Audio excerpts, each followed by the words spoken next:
والصلاة والسلام على سيد المرسلين وعلى آله وصحابته أجمعين. سبحانك لا علم لنا إلا ما علمتنا إنك أنت العليم الحكيم. سبحانك لا فهم لنا إلا ما فهمتنا إنك أنت الجواد الكريم والرب زدني علما. So again, after quite a significant pause, we again resume. And if we remember, then we had looked into the narrative and the event of the Battle of Badr and the decisive victory that was secured for the Muslims, and it was one of the major breaking of the back of Kufr and the Kuffar. And now, as Rasul is now gathering his forces and the aftermath of the battle. So obviously, in such battles, there's booty. The enemy is captured, some of them are killed, 70 were killed, 70 were taken prisoners. And of course, they came armed to the teeth, and they had all their supplies, and so all this now came into the possession of the Muslims. Now, the traditional way of the Arabs, and since that was one of the salient features of their civilization, was fighting. They were good at two things: their language and fighting. They were the two basic things that they had. And they would add to that partying with drinking of wine and other sort of a very simple sort of pastime. But that was basically the culture. Their language, which they used to spend, and they used to have, they used to gather and recite poetry to one another, and they would have competitions, and there would be oritative competitions as well, and wars. That's how they used to, And so, battles was an ongoing, scenario in their civilization, and so the outcome of battles was also very critical, because what used to happen was, after a battle, then the spoils would be collected, and they would take the prisoners, they would make them their slaves, and they would have all of this, the animals and livestock and the wealth and whatever, weapons, particularly the weapons and the horses, that were valuable. And this was a matter of pride for the people who participated in that. And that was kind of a hallmark, that this is the sword that I got from such and such, battle, and this is the horse that we got from, And so now, this is the first major,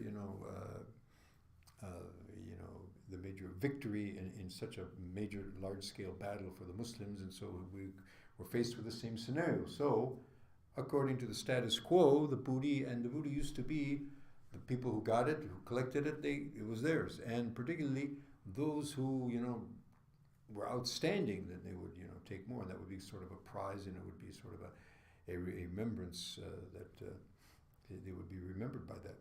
So now, here we have all of this booty, and so now, obviously, since there had not been any laws and rules and regulations sent down to the Prophet ﷺ at this point, so there was this bit of a confusion. Who's going to get this? Now, the previous nations were not even allowed to have it. Bani Israel and the previous nation, they were not allowed to actually use the spoils of war. They had to be burned. They were put up together, and then the fire would come down and burn it up, and that would be the end of it. They weren't allowed to use it. So now, what's going to happen? Those people who did who actually collected it, they said, it's ours. We got it. And others said, well, we were the ones who, weren't after Quraysh, and the youngsters said we were the ones, and the elders said, well, we were in support. And so everybody had their own perspective that it's ours, And this is not to be, so we're not to understand from this that, what happened? They were now all for the sake of Allah, now booty, they're interested in dunya. It wasn't that. It was that this is now booty, and this is as the custom previously was, and there's no new Sharia. At the same time, keep in mind, particularly the Muhajirin, they left everything behind in Makkah, and they're extremely poverty-stricken. And the Ansar also, have been reduced, to very meager means having to support, their Muhajirin brother, and very open-heartedly. So, obviously, now this has become a bone of contention, and Allah subhanahu wa ta'ala sends down specific injunctions. And so Surah Al-Anfal on this occasion was revealed, and many other, narrative concerning the Battle of Badr. And so the booty, as Allah subhanahu wa ta'ala says, it belongs to Allah and His Rasul, and He distributes it however He gives the judgment. And the judgment was that those who did not have horses, they got one share. Whether they, killed many and had a huge, impact, and those who couldn't, even Sa'd ibn Abi Waqqas, reflecting on the status quo, Ya Rasulullah, the fellow who, really showed his strength and really put a dent, in the strength of the kuffar, we equate him as someone who really just happened to be there and just, So then Rasulullah said a very important thing, إِنَّمَا تُنْصَرُونَ بِضُعَفَائِكُمْ. You are getting the help of Allah through the weak and the meek. It's not by your strength and by your prowess that your victory is coming. مَا النَّصْرُ إِلَّا مِنْ عِنْدِ اللَّهِ, which is also mentioned in this surah. It's also mentioned in Surah Al-Imran in that context. So in any case, everybody, it was distributed equally among all the people who participated, and some of the Sahaba who were not actually present for some particular reason. Among them was Sayyidina Uthman radiallahu anhu, because he was kept back to look after his wife, who subsequently died, and then he was again married to the next daughter of the Rasul. But in any case, and we also keep in mind that they weren't expecting to meet an army. They were expecting to go and intercept a caravan. And so otherwise all of the Sahaba would have proceeded and they would have gone forth, and therefore they, when the event actually unfolded as it did, they were quite, set back that we were not present in that, and they wished they would have been. Therefore, when Uhud came, then we'll see that another scenario unfolds as a result.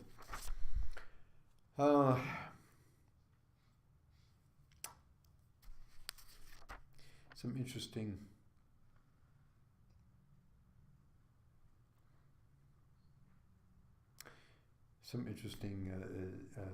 points that were made also, that some of the narrative that took place. Salma ibn Salma, radiallahu ta'ala, when the people of Medina congratulated them, said, what a great thing. He said, what was so great about that? These old men, they were like tied camels, and we just slaughtered them, like it wasn't a big deal. So Rasul actually didn't appreciate it. No, these were the chieftains and the nobility of Quraysh that were, don't discount who they were and their fighting ability. And keep in mind, that we have this concept in the West. By the time you're over 30 years old, they don't even bother to try and draft you, or they won't enlist you in the army. Like you're over 30, over 40, you're no longer suitable for combat. But the Arabs, and the former peoples, they would remain in combat as long as they lived. Abu Ayyub al-Ansari, he was in his 90s, and when the army went out, for the conquest of Constantinople, which is now Istanbul, so he was about to die, actually. Now he's 90 years old and he's going out, and that's not like you get in a 777 or a 360 Airbus, you get on a camel and you will travel for weeks in that severe, environment, and now he's approaching death. And then what does he say? Okay, let me go back, or somebody, no, you take me with you. And if I die on the way, you carry my dead body with you also. And you bury me there where we're headed, so that I can say in front of Allah when He says, okay, what did you bring? He said, Ya Allah, I went in your path live and dead as well. And he's actually buried there. If people have been in Turkey, they might have seen his Allahu Akbar. So that was so you can't discount, they would be in their very advanced age, but they would be, very courageous and fight, very dauntlessly. And then now we have another situation, and that is that we have now quite a lot of prisoners. We have 70 prisoners. another very interesting event. So now we have these 70 of the major enemies. They were slaughtered and in the battle, and 70, 70 prisoners. And among them were relatives of Rasulullah. Among them was Sayyidina Abbas radiallahu anhu, Abul As, the husband of Zainab radiallahu, and others were there. So, what to do about them? So Rasulullah took consultation. Abu Bakr radiallahu being Abu Bakr, soft-hearted, kind, forgiving. Ya Rasulullah, they're your tribes people. Some of you are actually your relatives. So be kind to them. Umar was Umar. These, how long they've been, inflicting torture on the Muslims and killing Muslims and execution, all of them. Not only that, he said everyone should be given his own relative and he should kill it to show that, we've got no more ties with this. Rasulullah has mentioned, somebody who said this, he said Abu Bakr was like, you see, Sayyidina Ibrahim alayhi salam, Sayyidina Lut, they were asking, be merciful. Umar was like Musa and Noah. Finished them off, both of them made dua against Pharaoh and also Noah for his, to wipe out that qawm. They don't, the ensuing generations don't produce anything except further kuffar. In any case, so Nabi alayhi salam, and again, this was mashwara. We were talking about mashwara in a class the other day. And this was a mashwara that Nabi sallallahu alaihi wasallam actually took. He consulted his companions. And so it was decided that they would be ransomed. So those who could afford ransom, somebody would come and ransom them. They would ransom them. And said, anyone who cannot afford that ransom, if they can teach 10 children of the Muslims reading and writing, that'll be ransom for them. And who can't do anything, then finish him off. Yeah. And even some of them, Rasulullah being the epitome of mercy that he was, some of them even complaining, Ya Muhammad, I'm very poor, I have so many daughters, and nobody look at him. Chalo. And so, in the meantime, Allah subhanahu wa ta'ala sends down the verse that it's not correct for a Nabi to take prisoners in such a situation. Hatta yuthkhina fil ard. Actually, Allah subhanahu wa ta'ala's view of the whole situation was akin to Sayyidina Umar radiallahu ta'ala. And this is what we call muwafaqat Umar.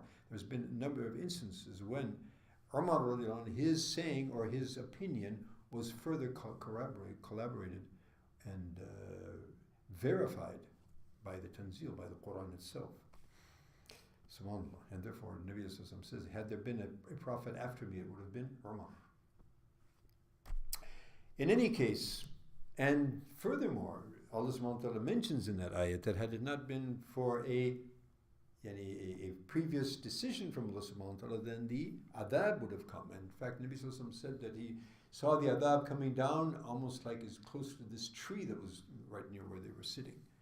But Allah subhanahu wa ta'ala held it back. And of course, there was wisdom in that as well. Obviously, many of those who were prisoners ultimately accepted Islam. And among them was Sayyidina Abbas, who he became. And so forth. So the question. So one thing is that the laws of Sharia regarding the spoils of war, the booty of war, that was also legislated by Allah Subhanahu wa Taala in that Badr, in that battle, and also how to deal with the prisoners of war. This is also to be understood by the actions taken and the initiatives taken by Rasul alayhi salatu wassalam.